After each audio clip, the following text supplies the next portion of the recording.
Well, hello, welcome to my channel. Today I want to talk to you as a mother about going from survival mode into thriving. And how I want to do that is I want to just break down some of my backstory as a mother. I want to paint a picture for you and how this has been relevant in my life and part of my testimony. My motherhood journey has been a very interesting one. I have 5 kids. They're all daughters. And I birthed them all. They're all naturally mine, and they were all born within a 7-year window of time. Now, their ages are from 8 all the way down to 1.5, and the 3 littlest ones that I have called the toddler triplets right now, all 3 of them were born in exactly a 2-year window of time. I had twins in 2021, and then 14 months later in 2022, I had our littlest baby. I'm painting this picture for you and kind of walking you through my motherhood journey because I want you to know who it is talking to you when it comes to survival mode. I'm on this journey right now into stepping into thriving. After coming out of the trenches, literal just trenches as a mother birthing all these children. And I've just walked through some things that I believe are super helpful and learned some lessons along the way that I'm excited to share. About 4.5 years ago, we were the family that had 2 kids, and there was a lot of struggle to get to those 2 kids. We had 4 miscarriages at that point, 3 before my first was born, and then 1 after the 2 had been born. And even my first 2 pregnancies were challenging in the sense of I had to be on a very strong medication in the first trimester just to sustain those pregnancies. We thought, we've got our 2 daughters, this is great. We've got our lovely little family of 4. That's a very acceptable place to be in our day and age, right? And so we were ready to call it done. But God started really stirring in us, and He really started to awaken in us a childhood dream that both my husband and I had had for all those years of wanting a big family. Here comes 2020. We all remember that year, right? For one reason or another, there was a lot that unfolded in that year. But for us, my husband and I, that also meant getting pregnant with twins. Very surprising to us, yet very exciting. So here we are, my husband and I, 2 to 4 kids overnight. We're doing the twin baby thing, right? We're in it together. Fast forward 6 months, or I guess I should say about 5 months into that, it comes fall and it's time to start school. Our oldest daughter, had been in a school the previous year. We stepped out and you know what? We're going to homeschool our kids. We're a homeschool family and we're setting off on that journey.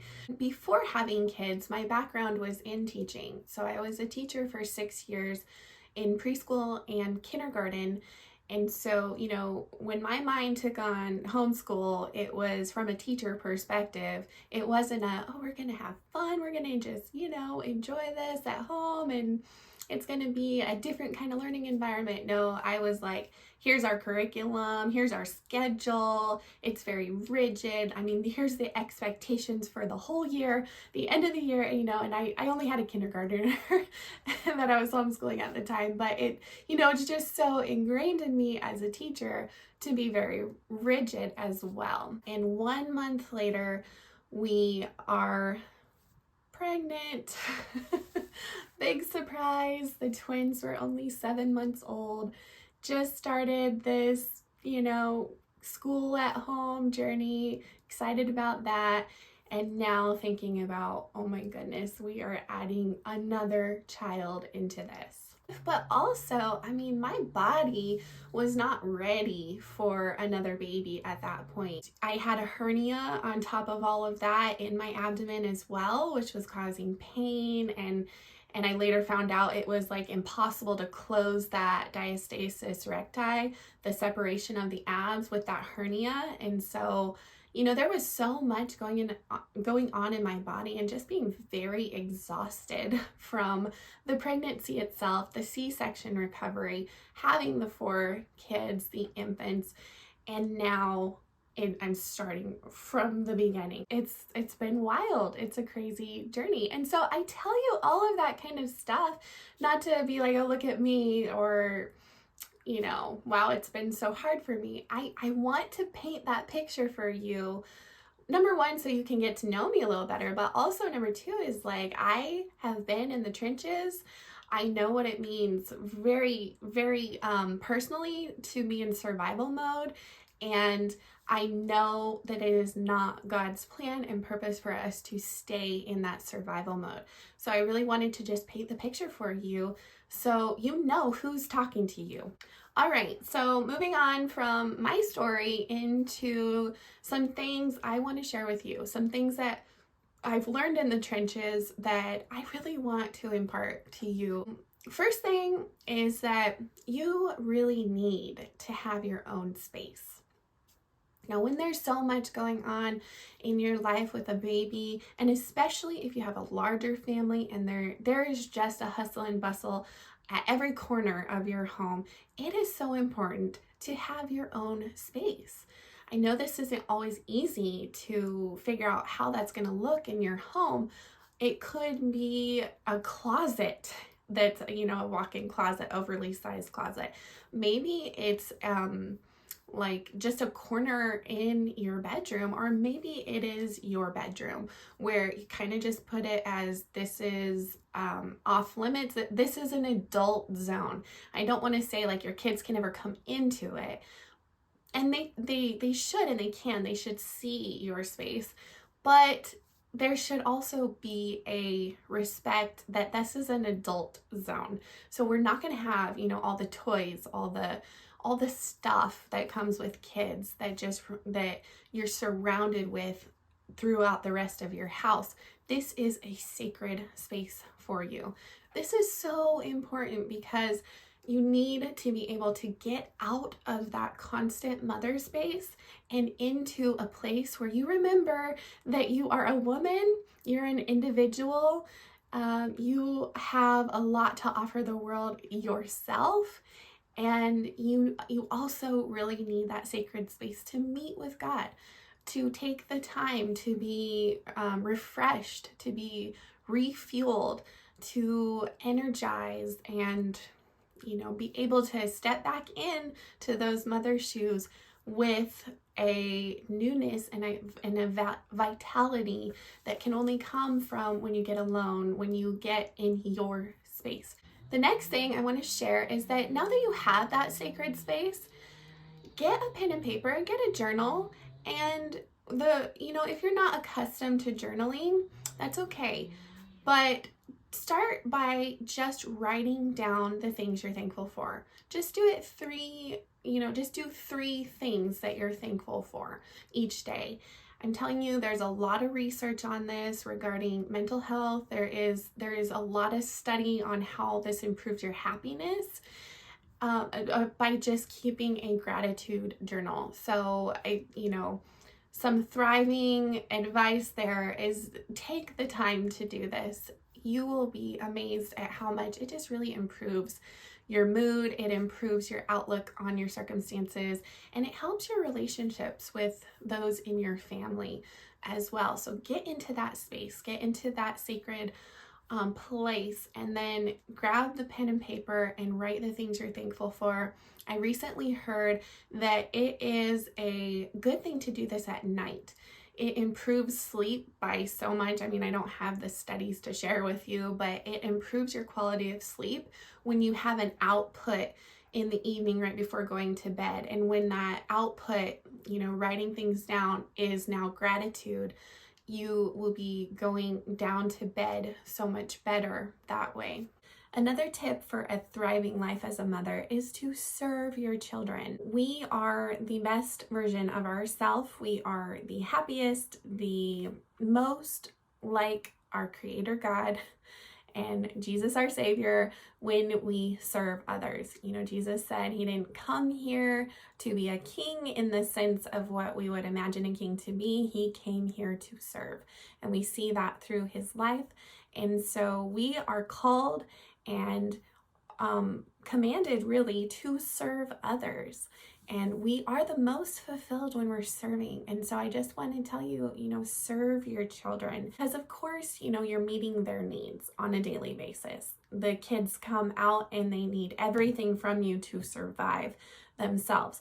But it's a different mindset of a mother that is just meeting a child's needs, yet really just down and frustrated in that process, to a mother that is serving their children and happy to serve. Now, this is an area where, going from 2 to 5 kids in 2 years, I didn't realize how selfish, incredibly selfish I was until this happened. And I had no choice but to just die to myself.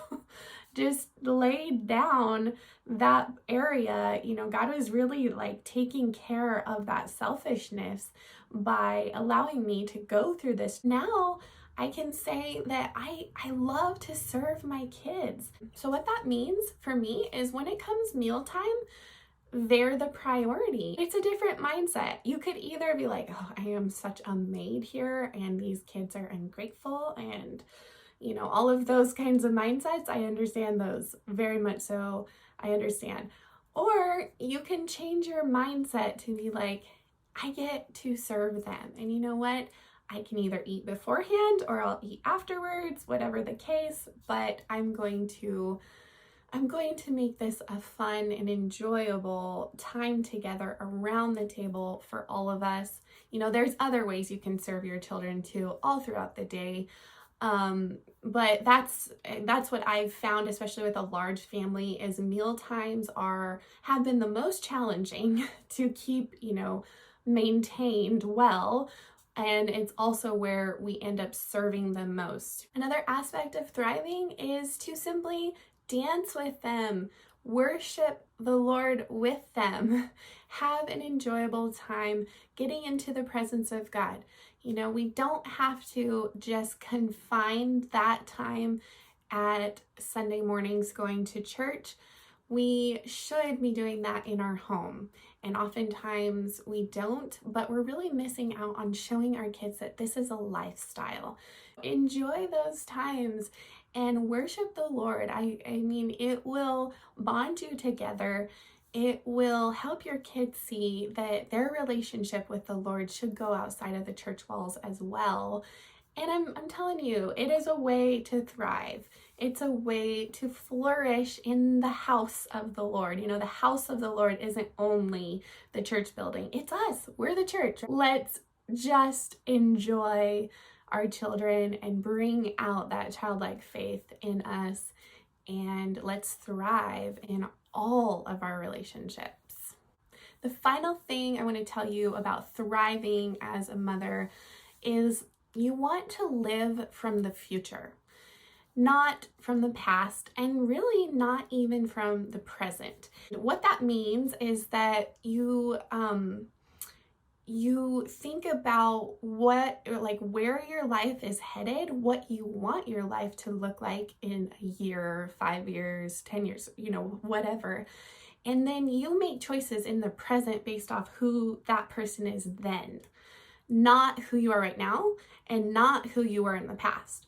And so it's a totally different perspective, because a lot of times we live from the past thinking, that is what defines who we are right now. And then it just kind of projects to the future as that's just where I'm headed.